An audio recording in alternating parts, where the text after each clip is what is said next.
ప్రతి హిందువు ఇంట్లో తప్పక పూజలు అందుకునే పవిత్రమైన మొక్క తులసి. తులసిని లక్ష్మీదేవి అవతారంగా నమ్ముతారు. ప్రతిరోజు ఉదయం సాయంత్రం తులసి మొక్క ముందు దీపం వెలిగించడం అందరూ చేస్తారు. అయితే ఏడాదికి ఒకసారి తులసి వివాహం కూడా జరుపుకుంటారు. దీని వెనుక కథనం ఏమిటి? తులసి వివాహం ఎందుకు జరుపుకుంటారు? దీని వెనుక కారణాలేమిటి తెలుసుకుందాం. ఇది తులసికి విష్ణువుకు జరిగే వేడుక.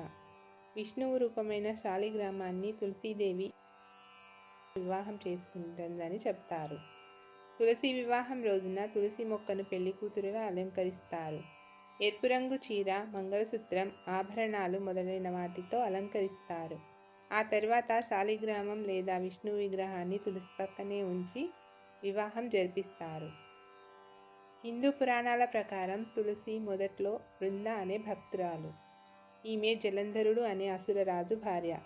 ఈమె విష్ణువును భక్తిపూర్వకంగా ఆరాధించేది.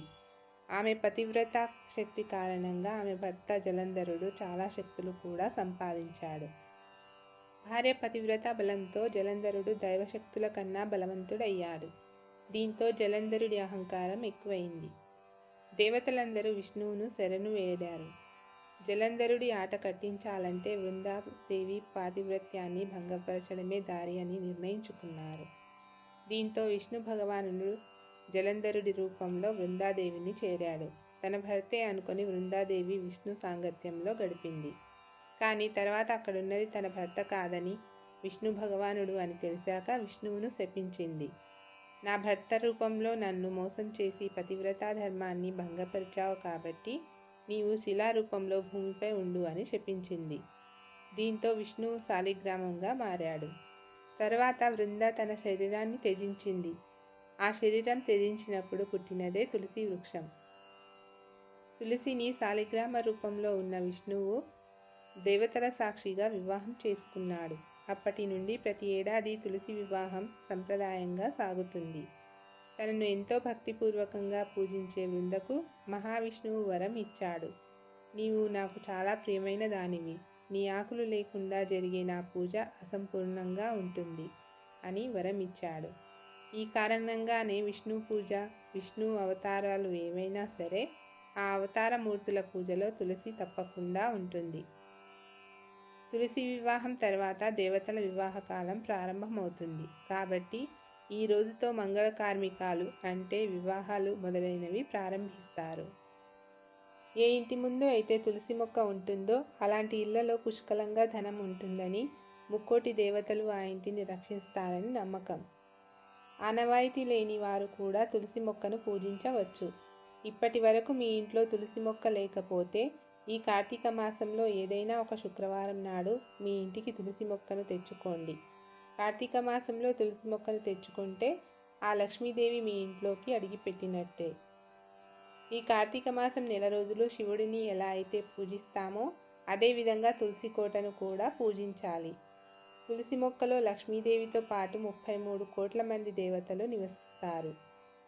విశేషంగా ఈ కార్తీక మాసం నెల రోజులు స్త్రీలు ఉదయాన్నే నిద్రలేచి తులసి కోటను తప్పనిసరిగా పూజించాలి. తులసి కోటకు పసుపు రాసి కుంకుమ బొట్లు పెట్టి పూలతో అందంగా అలంకరించుకోవాలి. తులసిని పూజించే ఆడవారు తలస్నానం చేసి కాళ్ళకు పసుపు రాసుకొని కుంకుమ బొట్టు పెట్టుకోవాలి. ముందుగా తులసి మొక్కకు నీళ్లు పోసి తర్వాత దీపం వెలిగించాలి. తులసి ముందు అష్టదళ పద్మం ముగ్గు వేసి ఆ ముగ్గు పైన దీపం వెలిగించాలి. తులసి కోటలో దీపారాధన చేసేవారు మట్టి ప్రమిదలను మాత్రమే ఉపయోగించాలి. మట్టి ప్రమిదకు కుంకుమ బొట్లు పెట్టి అందులో ఆవు నెయ్యి పోసి 5 ఒత్తులను ఒకటిగా కలిపి దీపం వెలిగించాలి. 5 ఒత్తులతో తులసి ముందు దీపం వెలిగిస్తే మీ ఇంటి ఆర్థిక పరిస్థితి మెరుగుపడుతుంది. తులసి కోటలో దీపం వెలిగించి తులసి చుట్టూ 5 ప్రదక్షిణాలు చేయాలి. ప్రతిరోజు తులసిని పూజించలేని వారు ప్రతి కార్తీక సోమవారం అలాగే శుక్రవారం నాడు తప్పనిసరిగా తులసిని పూజించాలి. మరీ ముఖ్యంగా ఈ కార్తీక మాసం నెల రోజులు ఉదయాన్నే స్నానం చేసి తప్పకుండా తులసి మొక్కకు నీళ్లు పోయాలి. ఒక రాగి చెంబులో నిండుగా నీళ్లు పోసి ఆ నీటిని తులసి మొక్కకు పోస్తూ మీ మనసులో ఏదైనా కోరుకోవాలి. లక్ష్మీదేవి ఎంతో సంతోషించి కోరిన వరాలను వెంటనే ప్రసాదిస్తుంది. ఇక ఎవరైతే డబ్బు సమస్యలతో బాధపడుతున్నారో అలాంటి వారు ఈ కార్తీక మాసంలో పచ్చి ఆవు పాలను తులసి మొక్కకు సమర్పించాలి. లక్ష్మీదేవి వెంటనే ప్రసన్నురాలై మీ ఇంటి పేదరికాన్ని తొలగిస్తుంది. అలాగే ఈ కార్తీక మాసంలో తప్పనిసరిగా 365 ఒత్తులతో దీపం వెలిగించాలి. తులసికోట ముందు వెలిగిస్తే ఇంకా రెట్టింపు పుణ్య ఫలితం కలుగుతుంది. లక్ష్మీదేవికి అత్యంత ప్రీతికరమైన వాటిలో ఉసిరికాయ ఒకటి. ఉసిరి మొక్కను విష్ణు రూపంగా భావిస్తారు. ఈ కార్తీక మాసంలో ప్రతి ఒక్కరు తప్పనిసరిగా ఉసిరి దీపం వెలిగించాలి. తులసి కోటలో ఉసిరి దీపం వెలిగిస్తే డబ్బు సమస్యలన్నీ వెంటనే తొలగిపోయి మీ ఇంటి ఆదాయం విపరీతంగా పెరిగిపోతుంది. అంతటి శక్తి ఉసిరి దీపానికి ఉంటుంది. తులసి మొక్కను పూజించేవారు తులసి మొక్క మొదట్లో ఖచ్చితంగా ఒక చిన్న రాయిని పెట్టుకోవాలి.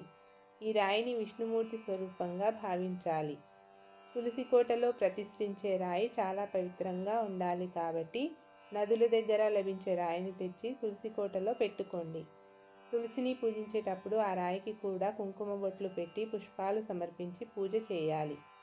మరి ముఖ్యంగా ఈ కార్తీక మాసంలో మీరు పూజించే తులసి కోటలో ఒక చిన్న శివలింగాన్ని పెట్టి పూజించాలి. తులసి కోటలో ఉన్న శివలింగానికి ప్రతిరోజు అభిషేకం చేసి ఒక చిన్న బెల్లం ముక్కను నివేదించండి. ఆ శివయ్య అనుగ్రహం మీ ఇంటిపై ఎల్లవేళలా ఉంటుంది. అలాగే మనలో చాలామంది ఈ కార్తీక మాసంలో నదుల్లో దీపాలు వదులుతూ ఉంటారు. అయితే నదుల్లో దీపాలు వదలలేని వారు తులసి కోట ముందు కూడా దీపాలు వదలవచ్చు.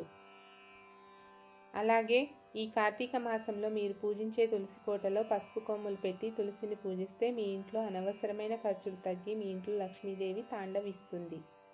వివాహ ప్రయత్నాలు చేసేవారు కార్తీక పౌర్ణమి నాడు తులసి మొక్కకు పసుపు దారాన్ని కట్టి నమస్కారం చేసుకోండి.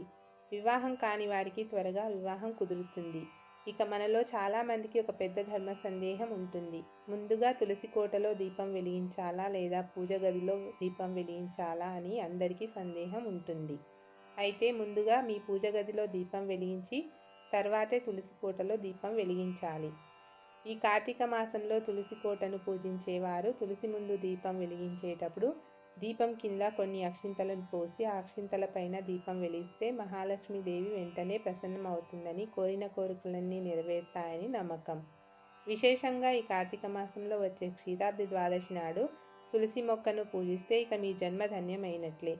నవంబర్ 2వ తేదీన క్షీరాబ్ది ద్వాదశి వచ్చింది. ఈ రోజునే తులసి వివాహం జరిగింది. కాబట్టి ఈ క్షీరాబ్ది ద్వాదశి నాడు మీ తులసి కోటలో ఒక ఉసిరి కొమ్మను పెట్టి తులసిని పూజించాలి. అలాగే మనలో చాలామంది ఈ కార్తీక మాసంలో పిండి దీపాలు వెలిగిస్తూ ఉంటారు. అలాంటి వారు తులసి కోటలో పిండి దీపం వెలిగిస్తే చాలా మంచిదని, లక్ష్మీదేవి ఎంతో సంతోషించి మీ ఇంటిపై కనకవర్షాన్ని కురిపిస్తుందని నమ్మకం. ఈ దీపం కొండెక్కిన తర్వాత ఈ పిండి దీపాన్ని ఆవుకు తినిపిస్తే ఇంకా రెట్టింపు పుణ్య ఫలితం లభిస్తుందట. ఇక మనలో చాలామంది విష్ణుమూర్తి పూజ కోసం తులసి దళాలు తెంపి పూజలో ఉపయోగిస్తారు. అయితే పూజించే తులసి ఆకులను మాత్రం పొరపాటున కూడా కోయకూడదు. ఇది మహాపాపంగా పరిగణించబడుతుంది. కాబట్టి పూజించే తులసి కోట పక్కనే మరో తులసి మొక్కను నాటుకొని ఆ ఆకులను పూజలో ఉపయోగించవచ్చని వేద పండితులు వివరిస్తున్నారు. విశేషంగా ఈ కార్తీక మాసంలో ప్రతి శనివారం నాడు తులసి దళాలతో వెంకటేశ్వర స్వామిని పూజిస్తే ఆ వెంకన్న వెంటనే అనుగ్రహిస్తాడని, కుటుంబ కష్టాలన్నీ వెంటనే తొలగిపోతాయని నమ్మకం. అలాగే ఒక్కోసారి ఉన్నట్టుండి మనం పూజించే తులసి మొక్క ఎండిపోతుంది. అలాంటప్పుడు వెంటనే కొత్త మొక్కను తెచ్చుకొని నాటుకోవచ్చు. అంతేకాని ఎండిపోయిన మొక్కను ఇంటి ముందు ఉంచకండి. ఇలా ఎండిపోయిన మొక్కను ఎక్కడ పడితే అక్కడ పడేయకుండా పారే నీటిలో వదిలాలి. ఇక ఇంట్లో వ్రతాలు చేసేటప్పుడు చాలామంది పసుపు గణపతిని పూజిస్తారు. ఈ పూజ పూర్తయిన తర్వాత ఆ పసుపు గణపతిని తులసి కోటలో పెడతారు. అయితే ఇలా అసలు చేయకండి. ఎందుకంటే వినాయక చవితి రోజున మాత్రమే పూజించిన పసుపు గణపతిని తులసి కోటలో పెట్టాలి. ఇక మిగతా ఏ రోజుల్లోనూ పసుపు గణపతిని తులసి కోటలో పెట్టకూడదు. అలా పెడితే ఇంటి ఐశ్వర్యం నశిస్తుందని జ్యోతిష్య నిపుణులు సూచిస్తున్నారు. పవిత్రమైన తులసి కోటలో ఎప్పుడు పడితే అప్పుడు దీపం వెలిగించకూడదు. ఉదయం సూర్యుడు రాకముందే తులసి కోటలో దీపారాధన చేయాలి. అలాగే సాయంత్రం సూర్యుడు అస్తమించిన తర్వాత తులసి కోటలో దీపం వెలిగించాలి. అప్పుడు మాత్రమే రెట్టింపు పుణ్య ఫలితం దక్కుతుంది. ఇక మనలో చాలామంది ఆడవారు తులసి ఆకులను ఎప్పుడు పడితే అప్పుడు తుంచుతారు. కానీ పొరపాటున కూడా అలా చేయకూడదు. తులసి ఆకులు కోయాలంటే సోమవారం, బుధవారం మరియు శనివారం ఈ 3 రోజుల్లోనే తులసి ఆకులను కోయాలని మన పెద్దలు వివరిస్తున్నారు. ముఖ్యంగా అమావాస్య తిథి నాడు అలాగే పౌర్ణమి తిథుల్లో పొరపాటున కూడా తులసి దళాలు కోయకండి.